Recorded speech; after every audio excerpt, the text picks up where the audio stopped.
یہ بار بار پلٹنے کی کیا کریں گے؟ تمنا کریں گے۔ ابھی دنیا میں اعزاز دیکھیے، وَلَا تَقُولُوا لِمَن يُقْتَلْ، اگر مسئلہ قبلہ میں تمہیں جہاد کرنا پڑ جائے تو کیا کرنا؟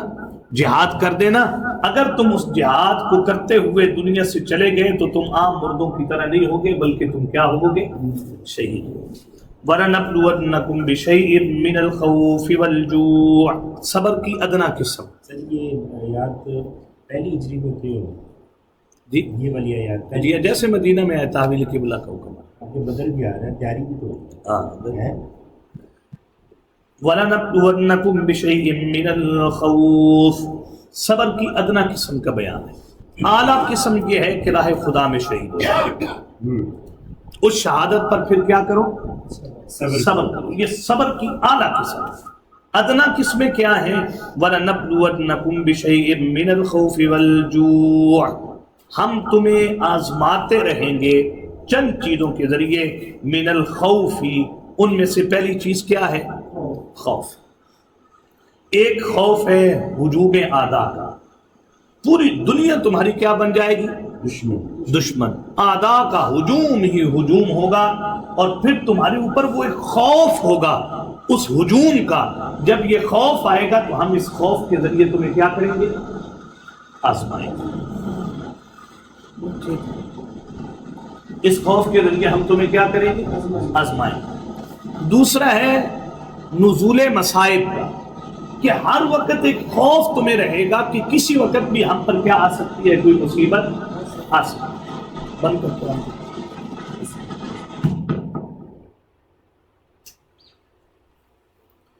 تو تمہیں یہ رہے گا کہ بھئی کسی وقت بھی ہم پر کیا آ سکتی ہے؟ کوئی مصیبت آ سکتی ہے۔ والجوع، دوسرا امتحان کس میں ممکن ہے؟ بھوک میں۔ فاقے آ سکتے ہیں اور قحط آ سکتا ہے، یہ چیزیں آ سکتی ہیں۔ تیسری چیز وَنَقْصٍ مِّنَ الْأَمْوَالِ، ہم تمہارے مالوں میں بھی کیا کر سکتے ہیں؟ کمی کر سکتے ہیں۔ چوتھی چیز وَالْأَنفُسِ، جانوں میں بھی کیا آ سکتا ہے؟ امتحان۔ بیٹا جا سکتا ہے، بھتیجا جا سکتا ہے، راہ خدا میں شہید ہو سکتا ہے، باپ شہید ہو سکتا ہے، تم خود کیا ہو سکتے ہو؟ شہید ہو سکتے ہو، عزیز و اقارب تمہارے ان کی جانیں جا سکتی ہیں۔ یہ ممکن ہے کہ تمہارے اوپر کیا آ جائے؟ امتحان آ جائے۔ اس کے ذریعے ہم تمہیں کیا کریں گے؟ آزمائیں گے۔ والثمرات، اور چوتھی کیا چیز ہے؟ پھل، جو کہ صحابہ اکرام نے غزوہ تبوک کے موقع پر ان کے اوپر کیا آیا تھا؟ امتحان بھی آیا تھا۔ منافقین نے جانے سے معذرت کر لی تھی کہ ہمارے تو پھل کیا ہو گئے؟ تیار ہو گئے نا، اور اسی کے اوپر سارا پورے سال کا انحصار ہوتا ہے، لہذا ہم نہیں جا سکتے، ہمیں یہ عذر ہے۔ صحابہ کو کہا گیا بھائی اب تمہیں کہا گیا تو تم راہ خدا میں کیا ہو جاؤ؟ وہ ہے امتحان۔ بس ثمرات، کبھی کس کا امتحان آئے گا؟ ثمرات کا۔ دوسرا معنی اس کا یہ ہے ثمرات کا کہ سب سے بہترین پھل انسان کی زندگی میں انسان کی اولاد ہوتی ہے۔ سب سے بہترین پھل کیا ہے؟ ہے کہ نہیں بہترین پھل؟ بندہ نکاح کے بعد جب اللہ اولاد دے دے، پھر جینا بھی اولاد کے لیے اور مرنا بھی کس کے لیے؟ اولاد کے لیے۔ اگرچہ اولاد کو فی الوقت سمجھ بھی نہیں نہ آئے، لیکن ماں باپ کے اپنے ذاتی جو جینے کے جذبات ہوتے ہیں وہ ختم ہو جاتے ہیں۔ وہ سب کچھ کس کے لیے ہو رہا ہے؟ اولاد کے لیے۔ یہاں دیکھیے والانفس والثمرات، کبھی راہ خدا میں تمہاری اولادوں کی جانیں لے کر بھی ہم تمہیں کیا کریں گے؟ یہ پھول لیں گے ہم تم سے۔ اس لیے حدیث میں کہا گیا کہ جب تم نے میرے بندے کا وہ ثمر لیا تھا، اس کے بچے کی روح قبض کی تھی، تو میرا بندہ کیا کہہ رہا تھا؟ تو یا اللہ وہ یہی کہہ رہا تھا انا للہ و انا الیہ راجعون۔ تو حدیث میں ہے کہ اللہ فرماتے ہیں اس کے لیے جنت کے وسط میں ایک محل بنا دو اور اس محل کا نام الحمد یعنی بیت الحمد رکھ دو، میرے بندے کو وہ دے دو۔ اولاد کا امتحان تو بڑا ہی کیا ہے؟ بڑا مشکل کام ہے۔ صحابہ والے جذبات تو نہیں ہے نا، جس میں وہ صحابیہ نے کہا تھا، بھائی میاں کو بھی کہا تھا جاؤ تو کوئی واپس نہ مڑنے کی خواہش کرنا، بیٹوں کو کہا کہ تم شہید ہو جانا، واپس آنے کی تمنا نہ کرنا. میرے یہ جذبات ہیں کہ کل قیامت کے دن مجھے یہ کہا جائے کہ فلاں شہید کی جو ہے وہ بیوہ بیوی اور فلاں شہیدوں کی ماں کو ہمارے سامنے کیا کیا جائے، پیش کیا جائے، تو بڑا مشکل کام. وبشر الصابرین، ان تمام امتحانوں کے اندر جو صبر کرنے والے ہیں ان کو کیا دیجیے، بشارت.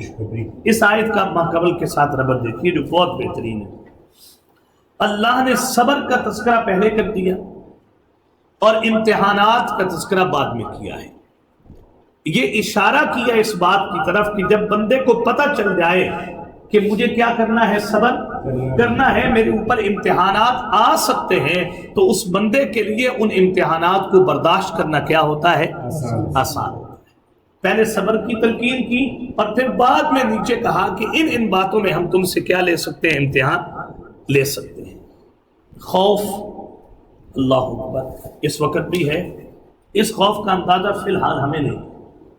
اس خوف کا جو اندازہ ہے وہ میرا خیال ہے فلسطین والوں سے بڑھ کر اس وقت کسی اور کو نہیں ہوگا. یہ جو کا امتحان ہے، ہاں وہ سوئے ہیں نا. کل پرسوں ویڈیو آئی تھی ایک عورت کی، 14 سال کے بعد بچہ پیدا ہوا غزہ میں. 14 سال اللہ نے اولاد ہی نہیں دی، 14 سال کے بعد اولاد ہوئی ہے. کہیں سے دودھ لینے کے لیے گئی ہے اور واپس آئی ہے تو بچے سمیت پورا خاندان شہید ہو گیا. یہ ہے وَلَنَبْلُوَنَّكُمْ بِشَيْءٍ مِّنَ الْخَوْفِ. مجھے تو نہیں ہے نا، مجھے تو پتا ہے یہاں سے جا کر ناشتہ کرنا ہے، مجھے تو پتا ہے یہاں سے جا کر یہ کام کرنا ہے. میرے اوپر تو وہ خوف ہے نہیں. انہیں پتا ہے نا کسی وقت بھی کچھ ہو سکتا ہے. تو یہ ابتلا کوئی ان سے پوچھے، جا کر ان سے پوچھے کہ صبر کسے کہتے ہیں. دوسری چیز ہے والجوع، بھوک.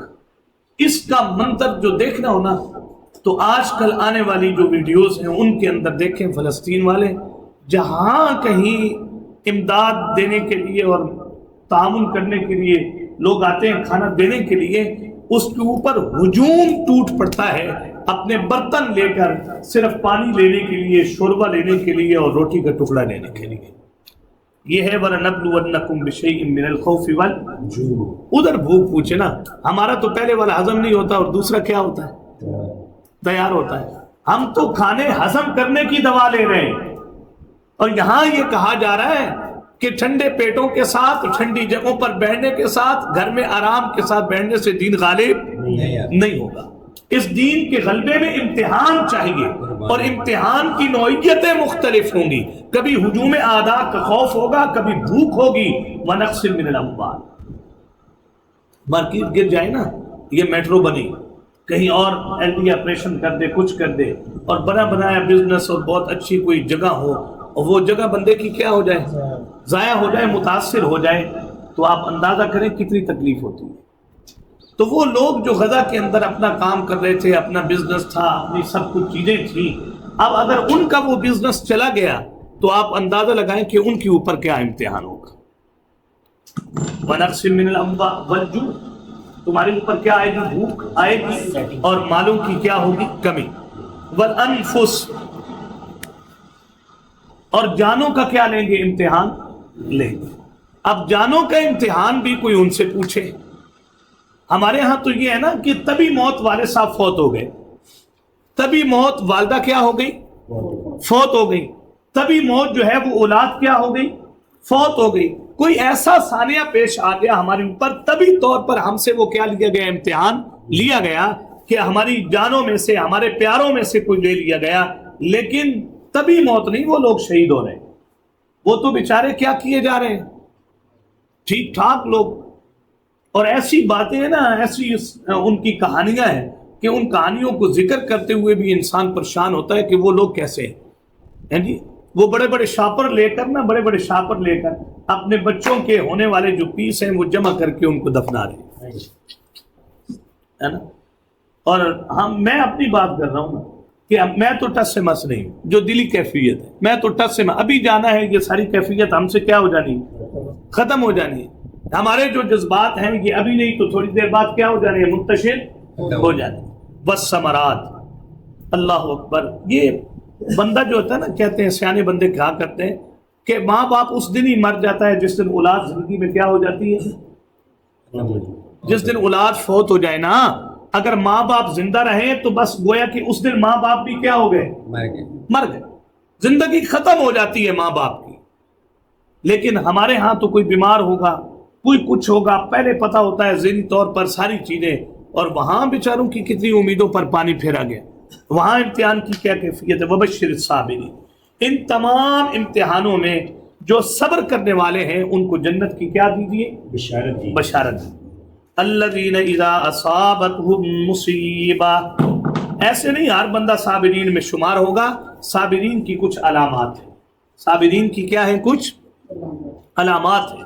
الذین اذا اصابتهم مصیبہ، جب ان پر جانی، مالی، جاہی، جب کبھی بھی ان پر کوئی مصیبت آتی ہے وہ دل سے جملے بول کر کہتے ہیں انا للہ، بے شک ہم سارے ہیں ہی کس کے؟ اللہ کے، وَإِنَّا إِلَيْهِ رَاجِعُونَ، اور بے شک ہم اسی کی طرف پلٹ کر جانے والے ہیں۔ اس کے جملے میں بھی بڑی جان ہے۔ ایک اس کا معنی ہے، یہ جو پہلے والا ہے نا، اس کے اندر اقرار عبودیت ہے انا للہ میں، اور وَإِنَّا إِلَيْهِ رَاجِعُونَ کے اندر اقرار ہے باس بعد الموت کا۔ پہلے جملے میں ہے ہم غلام ہیں، آپ ہمارے آقا ہیں، آپ ہمارے مالک ہیں، ہم آپ کے مملوک ہیں۔ اگر آپ نے ہم پر خوف کا امتحان بھیجا، بھوک کا بھیجا، نقص من الاموال ہوا، انفس ہوا، والثمرات، اگر امتحانوں میں سے کوئی امتحان اگر آپ نے لے بھی لیا ہے تو ہم مملوک ہیں، آپ آقا ہیں، آپ امتحان لینا چاہیں تو ہم سے کیا کر سکتے؟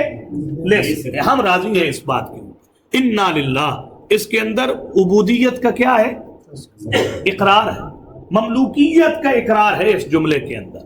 اور دوسرے جملے میں کیا ہے؟ وَإِنَّا إِلَيْهِ رَاجِعُونَ، آج اگر مال چلا گیا، اولاد چلی گئی، بیٹے چلے گئے، ہیں جی، انفس میں امتحان آ گیا، کوئی بھی امتحان آ گیا، آج نہیں، آج اگر یہ چلے گئے تو کل ہم نے بھی ان شہداء کے پیچھے جانا ہے، ہم بھی اللہ کریم ہی کی طرف پلٹ کر جانے والے ہیں۔ اسے کہتے ہیں اقرار بعد الموت۔ دوسری بات، انا للہ و انا الیہ راجعون کا مطلب یہ ہے، جو بہترین مطلب ہے، کہ اگر ہمیں یہ مصیبت آ گئی، اگر ہم پر یہ آزمائشیں آ گئی، تکلیف آ گئی ہم پر، وَإِنَّا إِلَيْهِ رَاجِعُونَ، ہم اس تکلیف کی گھڑی میں اس تکلیف کو ہلکا کرنے کے لیے، ختم کرنے کے لیے ہم جس ذات کی طرف رجوع کرتے، الیہ، اے اللہ وہ تیری ہی کیا ہے؟ ذات ہے۔ مصیبت آ گئی، در بدر نہیں گھومیں گے، مصیبت میں بھی پکاریں گے تو اللہ صرف کسے پکاریں گے؟ یہ ہے وَإِنَّا إِلَيْهِ رَاجِعُونَ کا مطلب، اِنَّا لِلَّهِ وَإِنَّا إِلَيْهِ رَاجِعُونَ۔ اور یہ بھی پتہ چل گیا کہ یہ جملہ صرف میت کے اوپر نہیں بولنا کہ گھر سے میت اٹھائی ہے اور پیچھے سے جملے بولنے کیا کر دیے شروع، نہیں، اِنَّا لِلَّهِ وَإِنَّا إِلَيْهِ، جیسے استعینوا کا مدد جو مفہوم تھا وہ عام ہے، ایسے انا للہ و انا الیہ راجعون کا مفہوم بھی کیا ہے؟ عام ہے۔ امتحان کی کوئی بھی قسم ہو، اس امتحان کو ہلکا کرنے کے لیے تمہیں چاہیے کہ تم صبر کرو، اور صبر کی علامت یہ ہوگی کہ تم اس مصیبت کی گھڑی میں یہ اقرار کرو انا للہ، اللہ ہم تیرے سارے مملوک ہیں، ہم تیرے غلام ہیں، جو تو کرنا چاہے وہ کر سکتا ہے، وَإِنَّا إِلَيْهِ رَاجِعُونَ، اور ہم اس مشکل کی گھڑی میں آپ ہی کی طرف کیا کرتے ہیں؟ رجوع کرتے ہیں۔ وہ جو انبیاء نے یہی کیا، جب بھی مشکل آئی تو کس کی طرف رجوع کیا ہے؟ یہ صابر ہونے کی علامت ہے۔ اگر اللہ کا دھیان نہیں نہ آیا مصیبت میں تو یہ انسان کے صابر نہ ہونے کی کیا ہے؟ علامت۔ آپ دیکھ لیجیے حضرت یونس علیہ السلام پہ پریشانی آئی ہے کہ نہیں آئی؟ اور مچھلی کے پیٹ میں جب گئے تو کون سی آیت ہے وہ؟ لا الہ الا انت انی کنت من الظالمین۔ اور اللہ اکبر، آپ دیکھ لیجئے حضرت داؤد علیہ السلام، حضرت ایوب پر بیماری کا امتحان آیا کہ نہیں آیا؟ انہوں نے امتحان میں کیا کہا؟ انی مسنی الضر وانت ارحم الراحمین۔ اور یہ بھی امتحان ہوتا ہے، کبھی اولاد نہ دی جائے، اولاد نہ دینا بھی اللہ کا کیا ہے؟ امتحان ہوتا ہے۔ تو اس امتحان میں بھی انبیاء نے اللہ سے جو اولاد وہ جو مانگی ہے اولاد، تو وہ کس سے مانگی ہے؟ اللہ سے مانگی۔ یہ ہے وَإِنَّا إِلَيْهِ راجعون۔ مصیبت کے وقت صابر بندے کی علامت یہ ہے کہ اس پر یہ الفاظ آ جائیں اس کی زبان پر انا للہ و انا الیہ راجعون. یہ چیزیں ہماری ملک میں تھی ہی نہیں، یہ اللہ کی ملک میں تھی، جو اللہ کرنا چاہے وہ کرے. آگے دیکھیے اولئک علیہم صلوات من ربہم. اب یہ ثمرہ ہے صبر کا. سبحان اللہ. صبر کرنے کا نتیجہ کیا ملے گا؟ صبر کا ثمرہ کیا ہوگا؟ صبر کا فائدہ تمہیں صبر کا کیا ملے گا؟ وہ ہے صلوات من ربہم، تم پر تمہارے رب کریم کی طرف سے شاباشیں. تم پر کیا ہوں گی؟ شاباش. کیا بات ہے. اگر تم نے میرے ذکر کرنے میں، میرے احکامات کی اطاعت کرنے میں، میرے اس دین کو عالم کے اندر پہنچانے کی تگدو میں اگر تم نے اپنی جان دے کر اعلیٰ درجے کا کیا کیا ہے؟ صبر کیا. یا تم نے زندگی میں ادنا درجے کے صبروں میں خوف پر صبر کیا، جو پر صبر کیا، نقص من الاموال پر صبر کیا، انفس پر صبر کیا، ثمرات کے امتحانات میں کیا کیا؟ صبر کیا. اور تم نے اس مشکل کی گھڑی میں یہ اقرار کیا کہ انا للہ و انا الیہ راجعون. اس اقرار اور اس صبر کی بدولت اب انعام یہ ہوگا، ثمرہ یہ ہوگا صلوات من ربہم، تم پر تمہارے رب کریم کی طرف سے کیا ہوگی؟ شاباش. اندازہ کریں نا، جن کو اللہ کریم کی طرف سے شاباش ملے وہ کتنے لائق ہوں گے، پھر کتنے قابل ہوں گے کہ جن کو اللہ شاباش دے. واہ کیا بات ہے. اس لیے وہ جو وہاں پر جملہ ہے سورہ احزاب میں، ان اللہ و ملائکتہ یصلون علی النبی، اللہ اپنے نبی پر کیا بھیجتے ہیں؟ ہاں یہ جو ہے نا یصلون، اللہ اپنے نبی پر رحمت کرتے، یعنی اللہ اپنے نبی کو شاباش دیتے. اللہ اپنے نبی کو کیا دیتے؟ بہت بڑا کام کیا تھا سورہ احزاب میں حضور صلی اللہ علیہ وسلم نے، تو اللہ نے انعام کے طور پر یہ کہا تھا ان اللہ و ملائکتہ یصلون علی النبی. یہاں بھی یہی ہے اولئک علیہم صلوات من ربہم. تم اگر ان مشکلات میں، ان امتحانوں میں کامیاب ہوئے تو اس کا نتیجہ یہ ہوگا صلوات من ربہم، تم پر تمہارے رب کریم کی طرف سے کیا ہوں گی؟ شاباشیں. یہ صلوات ان کے اندر ہر چیز ہے، رحمت بھی ہے، عفو و درگزر بھی ہے، اور بہترین صلے بھی ہیں، یہ سب کچھ.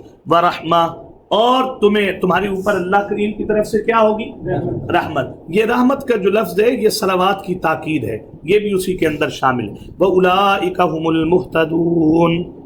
اندازہ کریں ذرا. اللہ.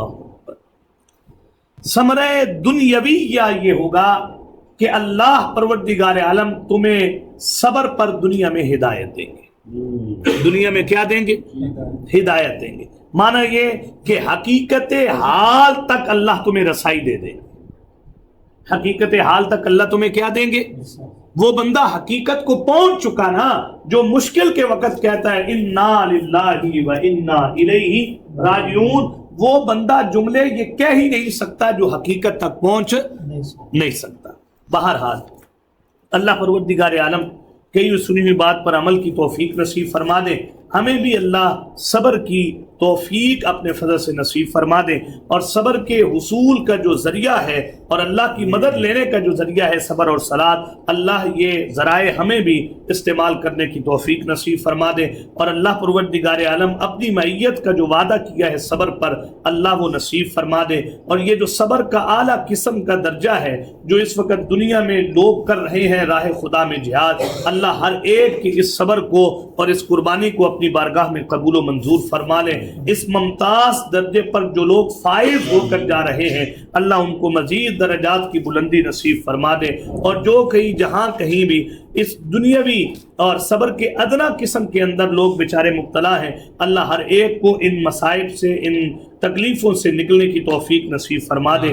اور اللہ پروردگار عالم ہمیں بھی اگر زندگی میں کبھی اللہ نہ کرے، پہلے تو ہمیں کیا مانگنا چاہیے؟ عافیت. صبر کی دعا پہلے نہ مانگے، پہلے کیا مانگے؟ عافیت. اس لیے حضور صلی اللہ علیہ وسلم نے تلقین بھی کی ہے، دعا بھی بتائی ہے، اللہم انا نسألک العافیت والمعافات فی الدنیا والآخرہ. یا اللہ دنیا میں بھی عافیت دیجیے اور آخرت میں بھی کیا دیجیے؟ عافیت. لیکن عافیت مانگے ضرور، لیکن کسی نہ کسی درجے میں کیا آنا ہے؟ امتحان آنا. اولاد آ گئی ہے، اب اس کی تربیت ایک امتحان بن گئی ہے. اولاد نہیں آئی، نہ ہونا انسان کے لیے ایک کیا ہے؟ امتحان ہے. کاروبار کیا، ہر چیز کہیں نہ کہیں انسان کس میں ہے؟ امتحان. کل جو سبق پڑھ لیا کتنا جامع تھا، وَاشْكُرُوا لِي وَلَا تَكْفُرُونَ، تم میرا شکر کرو، میری ناشکری کبھی بھی نہ کرنا. آپ اندازہ کر لیں کہ ہم اس امتحان میں کتنے کامیاب، کتنا شکر کر رہے ہیں. ہمارے پاس آنے والی جو نعمتیں ہیں وہ خیر کے کاموں میں کم صرف ہوتی ہیں اور بے جا موقعوں پر کیا ہوتی ہیں؟ زیادہ صرف ہوتی ہیں. تو اللہ ہر معاملے میں صبر کی توفیق نصیب فرما دے. اور اللہ پروردگار عالم نے صبر کے جو ثمرات لکھے ہیں، جو کوئی جہاں کہیں بھی صبر کر رہا ہے، اللہ ہر ایک کو ان ثمرات کا مستحق بنا. ترجمہ دیکھیے، یا ایھا الذین آمنوا استعینوا، مسائب میں مدد مانگو، بالصبر، صبر کے ذریعے، والصلاۃ، نماز کے ذریعے. ہوتا رہتا ہے نا، کبھی جاب لگ جاتی ہے، کبھی جاب کیا ہو جاتی ہے، کبھی پیسہ آ جاتا ہے، کبھی ہاتھ سے کیا ہو جاتا ہے، نکل جاتا ہے، کبھی صحت آ جاتی ہے، کبھی کیا آ جاتی ہے، بیماری. تو اس میں ہم نے کتنے کام کرنے؟ دو. ایک صبر اور دوسرا کیا؟ ہاتھ نہیں پھیلانا. ہاں، اپنی ضرورتیں ایک رائے کے طور پر، ہاں جی، ایک دعا کی حصول کے لیے چیز ذکر کر دینا وہ اور چیز ہے، لیکن اپنی حاجت کا اظہار لوگوں کے سامنے کر دینا یہ صبر کے بالکل کیا ہے؟ منافی. اللہ نے جو صحابہ کی تعریف کی ہے نا، انشاءاللہ آپ سورہ بقرہ کے آخر میں پڑھیں گے، انسان حیران ہوتا ہے یہ لوگ کیسے تھے. للفقراء، ہاں، للفقراء الذین احصروا فی سبیل اللہ لا یستطیعون ضربا فی الارض. ہم تمہیں کب سے کہہ رہے ہیں راہ خدا میں خرچ کرو، خرچ کرو، خرچ کرو تم اپنا مال. کن پر خرچ کرنا ہے؟ احصروا فی سبیل اللہ لا یستطیعون ضربا فی الارض. اور پھر خرچ کن پر کرنا ہے؟ یحسبهم الجاہل اغنیاء من التعفف، ان کے حالات سے واقفیت نہ رکھنے والا ان کو غنی شمار کرتا ہے، لیکن تعرفون بسیماہم، تم ان کو ان کی علامات کے ذریعے پہچانو گے. ان کی ایک علامت یہ ہوگی، لا یسألون الناس الحافا، وہ چمٹ کر کبھی بھی لوگوں سے سوال نہیں کرتے. انہیں جب بھی کوئی پریشانی آتی ہے وہ لوگوں کے سامنے اظہار کے بجائے بالصبر والصلاۃ، نماز پڑھے. نماز، اب یقین کریں نا، یہ دونوں چیزیں بندے پر مل جائیں، غموں کے پہاڑ بھی ٹوٹ جائیں تو انسان یہی کہتا ہے نہ ہجر اچھا نہ وصال اچھا، جس حال میں یار رکھے وہی حال اچھا. مست مست. پھر کھانے کو مل گیا تو شکر کر رہا ہے، نہیں ملا تو پھر بھی کیا کر رہا ہے؟ شکر کر رہا ہے. مستی آ جاتی ہے انسان. اور اگر صبر اور سلانہ آ جائے، پھر حضور نے فرمایا جب ایک دفعہ بڑھ جاتا ہے تو پھر یہ کبھی بھی سمٹ کر واپس نہیں آتا. یہ بہت مشکل کام. اس لیے آپ کے اوپر بھی ہوں گے، مجھ پر بھی ہوں گے، کئی باتوں میں امتحانات آ کر چلے گئے، اور اللہ نہ کرے کئی معاملات میں کیا آئیں گے؟ امتحانات آئیں گے. ان امتحانات کو ہلکا کرنے کے لیے اور ان امتحانات میں ہیں جی ان بھی سجن ان بھی سجن، یہ درجہ حاصل کرنے کے لیے تمہیں چاہیے بالصبر والصلاۃ، صبر کرو اور کیا کرو؟ نماز پڑھو. آپ یہ جو مسجد میں جا کر دایاں پاؤں رکھتے ہیں اور مسجد میں داخل ہوتے ہیں تو کیا دعا پڑھو؟ اللہ آ گئے تیرے در پہ، اب اپنی رحمت کے دروازے کیا کر دے؟ کھول دے. یار جب بندہ جو پیشانی ٹیک کر جی مسبب الاسباب کے سامنے اپنے ہتھیار ڈال دے، اللہ تیرا ہوں، تو نے دینا ہے، محتاجی سے بچانا، ہاتھ کی پھیلاؤ سے بچانا، اللہ پروردگار عالم میں تیرے سوا. کیا بات. حضرت یعقوب علیہ السلام پہ پریشانی آئی ہے کہ نہیں؟ کتنے سال بچہ دور رہا ہے؟ 80 سال. ایک روایت ہے کہ باپ بیٹوں میں کتنی جدائی رہی ہے؟ 80 سال نہیں ملے بیٹے، نہیں دیکھا یوسف کو، لیکن روتے تھے اللہ کریم کے سامنے. اور قرآن یہ کہتا ہے وَبْيَضَّتْ عَيْنَاهُ مِنَ الْحُزْنِ، غم اتنا تھا، رونا اتنا تھا کہ آنکھیں کیا ہو چکی تھی؟ سفید. لیکن اس غم کی کیفیت میں بھی اللہ کے پیغمبر پر یہی الفاظ تھے، انما اشکو بثی وحزنی الی اللہ. اللہ میرے اوپر بڑا غم آیا یا چھوٹا، میں نے تیرے سوا کسی اور کے سامنے ظاہر نہیں کیا. اور حضرت یعقوب نے بھی کیا کیا، یہی سبق تھا کہ نہیں؟ فصبر جمیل.